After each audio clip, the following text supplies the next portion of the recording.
Welcome to another episode of the EMS Wizard Podcast. This is the first episode for Mark, let me tell you 2024. something. No, Mark, that ain't gonna But work, man. Let me tell you what.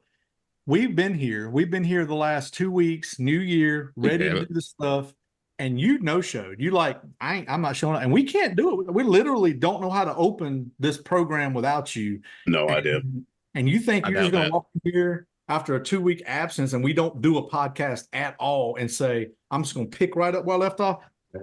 I don't know. Well, This it is kind of why you're helps. 309th on the best friend list. That's not what a best friend does. I was It's not 32 what a best friend. 3 weeks ago. Hey, y'all didn't even let me know that y'all were going to be here. Like, I didn't, y'all just went like ghost mode on me. I don't trying to say that we ghosted you. Y'all probably did. Yeah, they did. No. Y'all probably No, did. Walter knows. Walter knows. I'm with you, Mark. I'm with you. I'm To with the you. guest. That's right. We're the guests. Still, Yeah, we're just the guests on new the- year, new guest. But you're not going to do an intro. Like the Nah. other episodes where you were able to come out and you think you can just introduce the team or whatnot. For a change, I'm not going to let you do it this time. I do what I want. It'll be okay. We do have a guest on this episode, though. Oh, She's pretty- yeah. and Kind of I important happen thing to be here. her favorite. I happen to be her favorite action figure. Wait a minute, you have an action figure? Ask her. Ask Don't her. ask. Don't ask. Ask her. Don't ask. It's made out of Kathia, popsicle sticks, isn't it? Kathia, don't I feel fall. like I'm getting set up. I Don't feel like fall. I'm getting You set are. up. You are. Don't fall. Don't fall. Mm. Mm-mm. The rest of us know. Don't fall. So, Mark, are you the reason why I had to get rescheduled twice already? Probably. You Mm. know that probably has some. That probably has something to do with Dallas. Mm. Oh, now he's hiding it. Correct. Uh-huh. Correct. He don't want anybody to know. Super Bowl bound, baby. Oh, What year? absolutely not. I need you to calm down with that. 2037. That just made my heart, Kathia. That just made my heart. Because that tears his nerves up, so you know. He'll be okay. We're America's podcast. So why would I not wear America's team hat? on Yeah. So, America's anyways, podcast? Kathia, welcome to the podcast, and glad that you could take time out of your life to spend some time with the best friends. And why don't you? We know you have done some stuff with you in the past, but why don't you go ahead and introduce yourself, what you're about, what you're doing, and a little bit about EMS for Kathia. All right. Well, I am the assistant chief at Township 7 EMS in Craven County. We are privately owned, non-for-profit. The county does somewhat finance us, but not really. We're contracted with the county. So Craven County is full of a bunch of little agencies surrounding, and then a hospital based nearby. I have been a paramedic I recert this year in July, so it'll be 8 years coming up. It's a 4-year cert, yes. And I've been in EMS for 9 years because I started as a basic and was baby bird pushed into the paramedic class in a 0 to hero program before the ink was even dry on my basic certification. I did restaurant business my entire life. Don't ask me how I got into EMS. It was just one of those That's what I was going to ask. How did you get into EMS or restaurant management? Just curious. So, fun fact, my dad has worked for a wheeled coach for 30 years, and I never once thought to even be in EMS. I've been surrounded by ambulances, went Christmas parties at the factory, knew everything about ambulances, and never, ever did I ever think I'd ever be on the back of a truck. I loved the restaurant business. They said I had steak sauce in my veins and ketchup in my veins, and went into management from the age of 18, but it was just that management. I learned a lot of great things from great directors, and I worked at Disney at the largest fast food restaurant in the world. I mean, did great things, but then the healthcare business called me. I wanted to do healthcare management, and then that got boring quick. And then I landed in the ER, which made me go, I wonder what the nurses are talking so much crap about these providers that are coming in, dropping off these patients. I got curious. So that's how I ended up in an EMT class. That is about the most unique story I've heard. And you know what? You come on here and said, "Hey, we know you," but you just said a lot of things I don't think any of us knew about you. Correct. Correct. Okay. Well, So I guess now, not. so a lot of this little list of things that I just tend to have that I want to chase down on, I already know. There's a list that Terry and Walter and Mark just come up to want to chase too. So I'll ask the one I normally do, and then they're going to chase this whole customer service Disney thing. I just know that's going to happen. But Okay. Yes. mine is just to stick to the North Carolina perspective of this. That's very unique about what's going on, or how Craven County addresses its EMS needs. And you mentioned it already that you're supported by you're one of several little entities in there that cover that. And I don't know that any of the listeners out there really think outside of the box that they work in, because why would they need to? So if I work for XYZ EMS and that's my box, I don't realize that maybe I don't have to worry about the issue that there's other people I'm playing in the sandbox with, and you're doing that. So what is it like to have, I guess, a district smaller than a county that you're having? I mean, I have to have partnerships and relationships with these other entities around you too, versus another county. It can be difficult at times because there's a lot of personalities involved and a lot of misconceptions of we're stepping on each other's toes and things like that. But in the last few years, I've noticed the gap to that really kind of closed, because now you have people who are working at multiple agencies side by side. And with that, the support system has grown to be stronger with that happening, because you hear one system being exhausted. And so you kind of prepare yourself to go ahead and be dispatched out to that area. You go ahead and lace up your boots and you get yourself ready, do whatever you need to do, and just wait for that call to be prepared for that agency that is currently exhausted because they're out running other calls, and you're prepared to go out. You're listening to the radio and you're not hesitating to help out. A lot of us only run one truck. So if the city is occupied where they run 2 or 3 trucks, and if they're understaffed that day, their chiefs will get in contact with us and let us know, hey, we are short staffed today. Just expect to get called out. We're really sorry. And my response to that is always, don't ever apologize. That's what we're here for. It all washes out at the end of the day. We all end up with the same amount of calls, close to it, at the end of every year. And it can be trying depending on the personalities on duty. There are days where they fuss and they're like, why are we going mutual aid? They should just key up and answer their calls. And it comes from everybody. But, we're all here for one purpose, and it's to serve our community. And Craven County as a whole is our community, not just our district. And the Township 7, is that an actual town, or is that just the name of Yes, it's block? James City. It's a little town that is when you're leaving New Bern and going towards the beach. It's right before Havelock. So Gotcha. It's a little cluster of a town that's under construction right now. Nice. So how did you there's a whole bunch of pros and cons with that, and I want to run down that rabbit hole, but I think one of the pressing before even getting there is, how did you end up in North Carolina? Because I had forgotten your Florida roots, and when you're saying this stuff, I'm like, okay, Wheeled Coach in Orlando, Disney in Orlando. Oh, that's right, she is from Florida. So how did you even end up in North Carolina, where it's a couple of degrees cooler?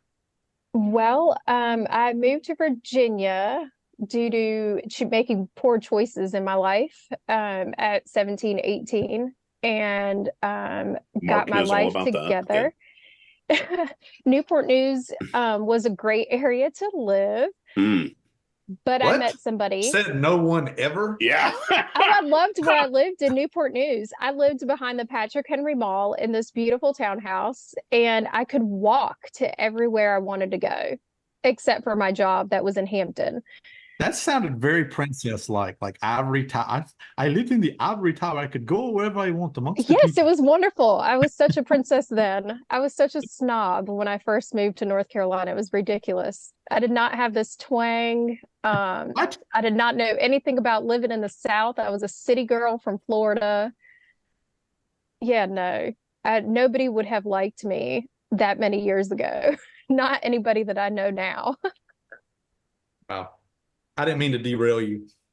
You're, but I met somebody who was from here, and they're like, "Do you want to move to North Carolina?" And I was like, "I've got nothing holding me here. Like, I just came here to get away from the things that I was doing then, and I knew it wasn't a bad direction. It was a bad direction to be in.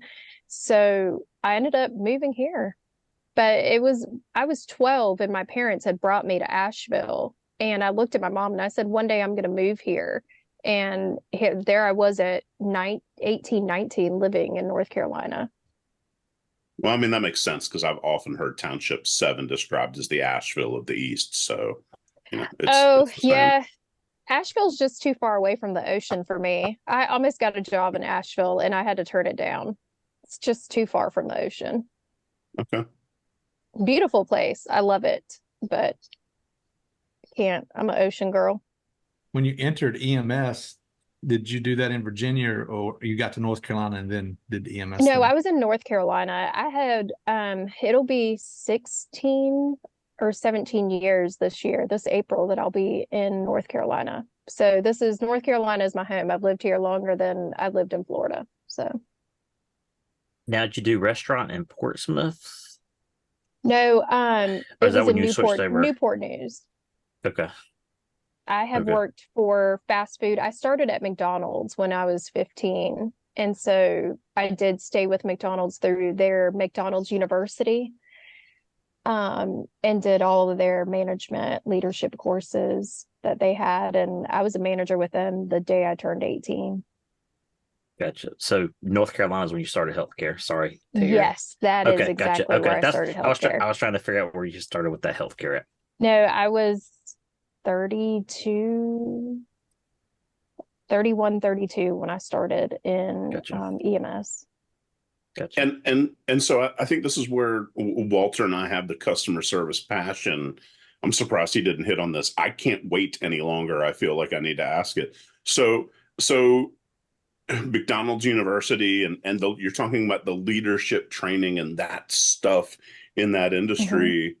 How much of that do you think crosses over to what we do in EMS as paramedics, as EMTs?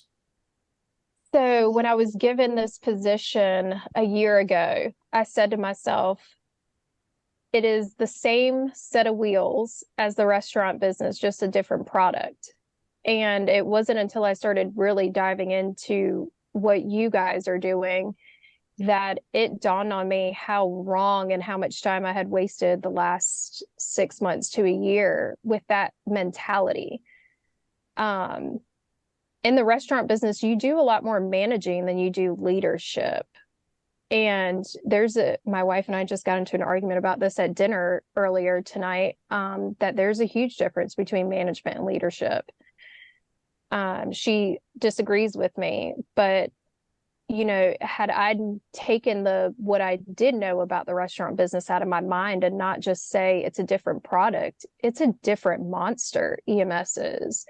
It is still growing in ways where in the restaurant business, they've got this down to the science. You should be greeting a table within 60 seconds, whether it's you or your partner. You should be doing a 10-minute check back for food or picking up plates. You should be picking up a plate or picking up a dirty item off the table every single time.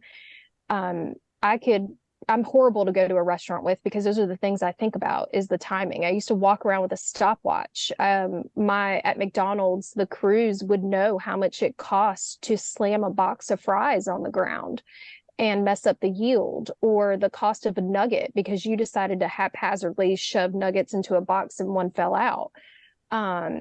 it's different in EMS. You can't treat it that way. So the only thing I've really taken out of the restaurant business, from what I know, is the paper trail that you should always have, the communication you should have, because communication is huge. Without that, you're not going to get anywhere. And having your aces in their places. I think that is the one thing that stays in my mind at all times. And I'll say it, I'm corny. I say all the corniest things, but that's one of my favorite things. If you have your aces where they should be, everything else will fall into place. No, I like the sound of that. Have your aces in your places. That's pretty cool. Yeah, consider it stolen. Yeah, it will be. It's okay. I accept. But Kathia, I think that the customer service and the background from restaurants, and I'll use the example that you just had is how much it costs for a box of French fries or for a chicken nugget, because sometimes I think we don't educate paramedics because they were like, oh, they don't need to know how much an IV catheter costs, or they don't need to know how much an IV lock costs, or they don't need to know how much glucagon versus D50 costs because they're trying to take care of a patient. Well, I'm on the other end of that, just like the restaurant, to say it is important to know what an IV catheter costs, because if you're not going to start an IV, don't open a catheter. Or, what we all do is we all bust open a IV start pack, and then we need another tourniquet. So we bust open another start pack to open another tourniquet. How much money did we waste? And, what is more important, the patient? Yes.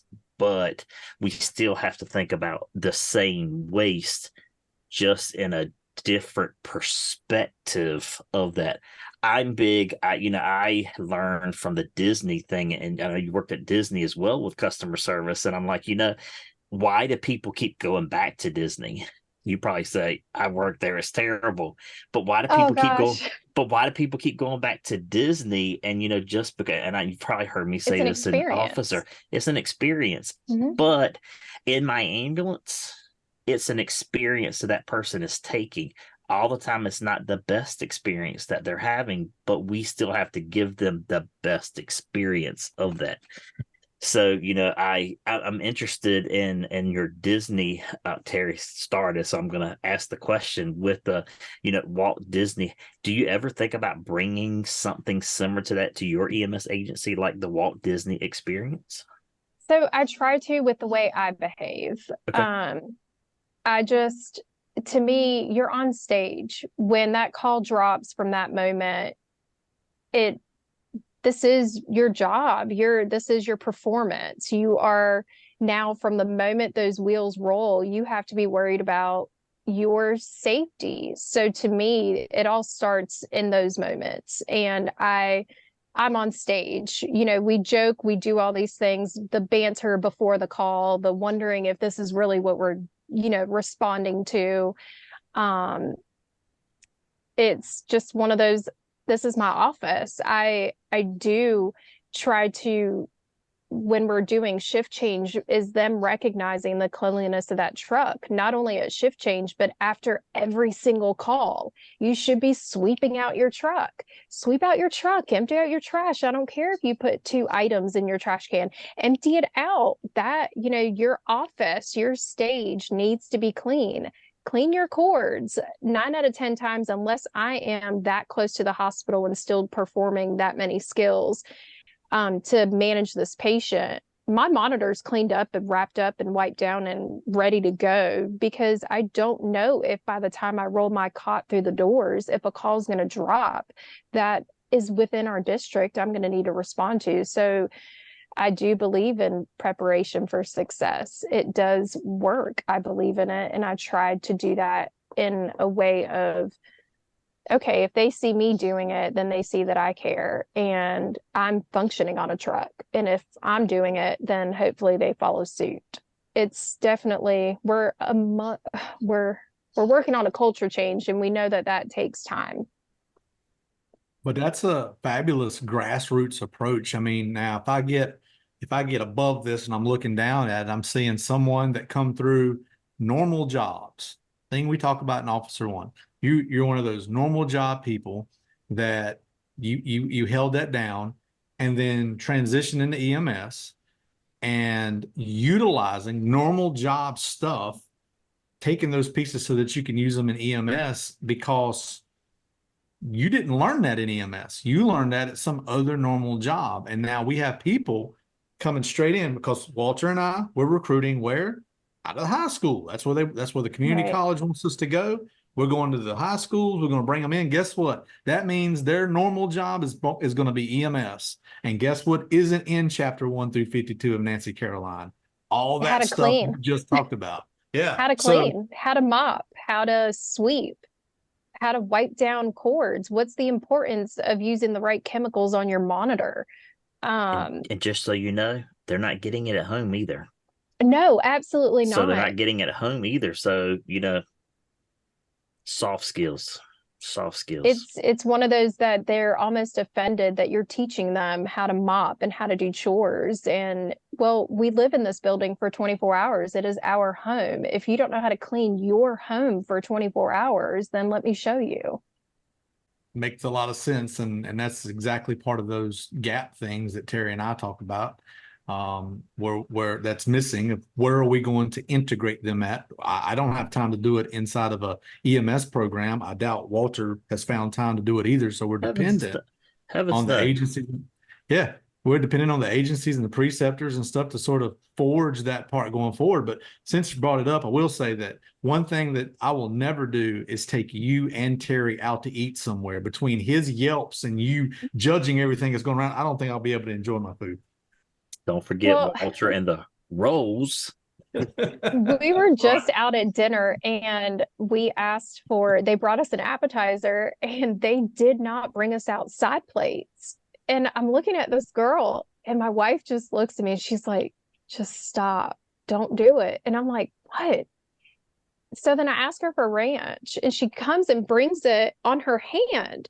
And I'm like, where's your side plate and your bev napkin? Like, I'm confident that I was a key holder in this restaurant. I do not understand why this is happening right now. Where's your nasty hand been touching them nasty lemons? Right. Like, I am confident you have not. And then you didn't even yell corner coming out. So that's a safety issue for me. Like, you don't know you're going out the wrong door. Like, there were so many things. I can't sit in a restaurant and not think of those things. John, I'm just going to Yelp all about it because I'm now Yelp Elite 3 years in a row, just in case you didn't Goodness. know. You're worse than a secret shopper. But Kathia is she's tearing them up. It makes me think she would not eat somewhere that has a Class B rating. I would. Well, I want to see your bathrooms first of all. No, you don't. I'm not eating in the bathroom. I don't care what your bathroom looks like. No, you know cleanliness based off of a bathroom, and go look at the corner going into their kitchen area at their floors. And if they're clean 9 out of 10 times, the back of that kitchen is going to be clean. But if they're gross, I can tell you it's going to be gross back there. You have not seen some of the places that John Wilson picks to eat. But so kind of like judging a restaurant by the bathrooms. Do you think sometimes our customers might judge the cleanliness of the outside of that ambulance? Absolutely. If I'm not willing to put my own hand to unlock and open a door on an ambulance, it's too dirty and it needs to be washed. Period. Hey, did Mark leave? I mean, he was gone for 2 weeks. Is he even here? Crickets. Yeah, I can't hear you. Sorry, I just didn't know. Continue. Yeah. But I actually agree with that. When you're that rolling billboard, that's different than a restaurant, because restaurant, you're going to their brick and mortar. When you're a rolling billboard, that's an interesting thing is I don't know that people do think that way, that, hey, how does my service area look as far as the place that I'm going to work in or whatnot? But I do know,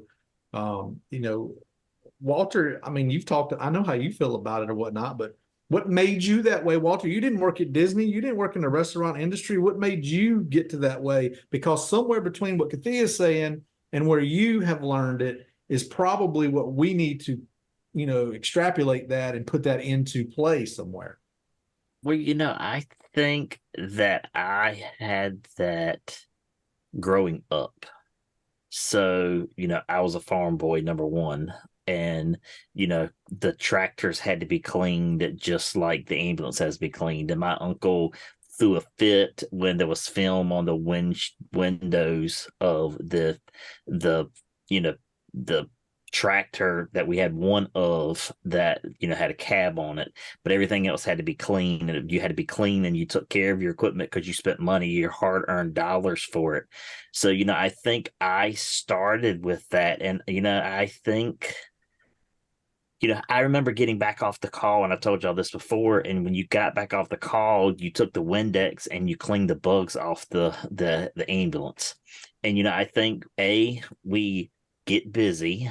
We have too many calls sometimes to be able to do some of those things. We, let other people clean the back of our ambulance for us while we go in and do things sometimes. So, and I think it is just the skills that we lack now, and it's the education, it's the home life, and not talking about anybody's children, but I think even I see with my children, John, you probably see with your children, is Terry, you said the same way, is we sometimes baby them too much to be able to, well, it's just easier for me to do it myself. Let me just do it myself. But those are habits you create. Their though. habits are we create, and I have we done that for the world?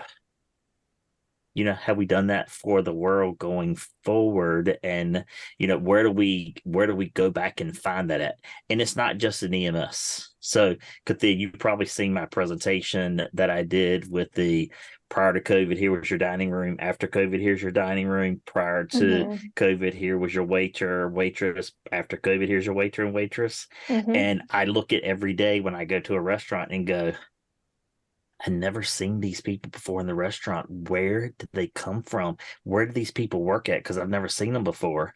And I see the same thing in EMS. I'm like, where do these EMS people come from? Because I've never seen them before. Where do they come from?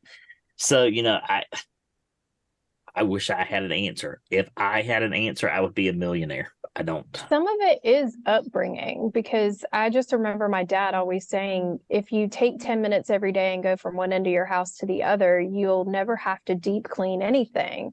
You just clean up behind yourself. And I find myself at home, I'll go from one end to the house to the other with a laundry basket. And I just throw everything that doesn't belong to me in that bucket, and they got till Friday to put it up to where it belongs, or I get rid of it.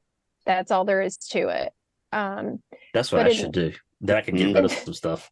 It's a wonderful thing to do. I will tell you that. I don't say anything. I used to get angry and like scream and yell, but to me, I just felt like screaming and yelling was what I came from as a child. The whole Hispanic culture of yelling at each other. And I just didn't want that. So I just found a basket and I just handle it that way. But as far as agencies go, the cleanliness in my truck came from the agency I was brought up in. And it was within the city, a hospital-based agency where we were busy. Not like bigger, like Raleigh area kind of busy, but we were busy for our area. And we were going from call to call to call. But I can tell you that the moment we checked our truck off, that train of washing our trucks started, and we all did it together. We all hands in. We'd have 2, 4, 6 of us on duty for that 12-hour shift. We all washed the trucks together. One person got a call, they left, we wrapped up, we kept going on.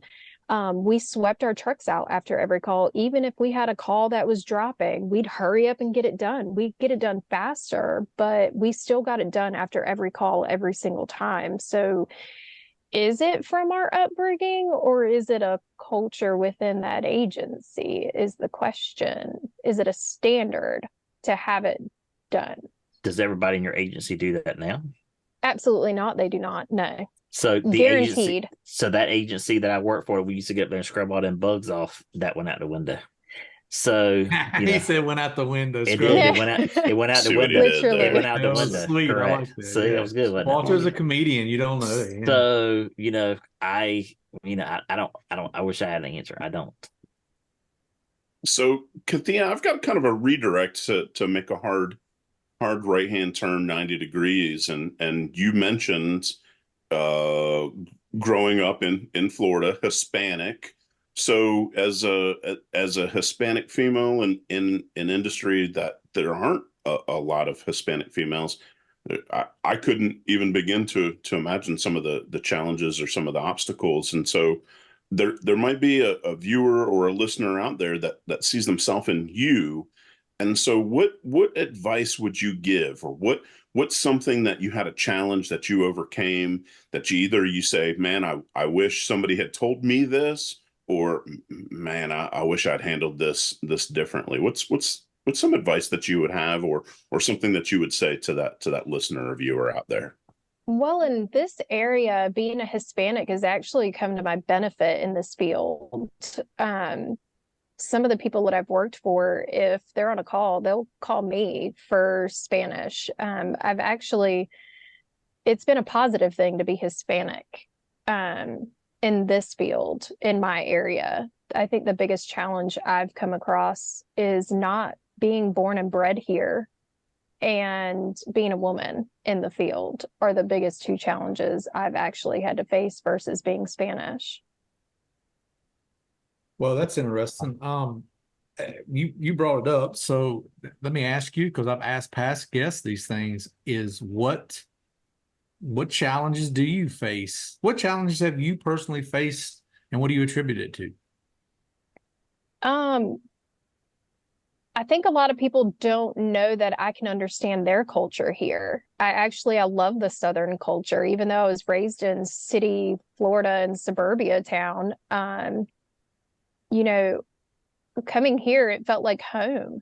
And, I think if we all get to sit down and really trust, even though you're an outsider coming in, and just give them the benefit of the doubt that, hey, they really want to get to know us for who we are, and they're not here to change or step on toes. I think a lot of people, I am rough on the exterior. I'm very bold. I'm all alpha female that an alpha female can get.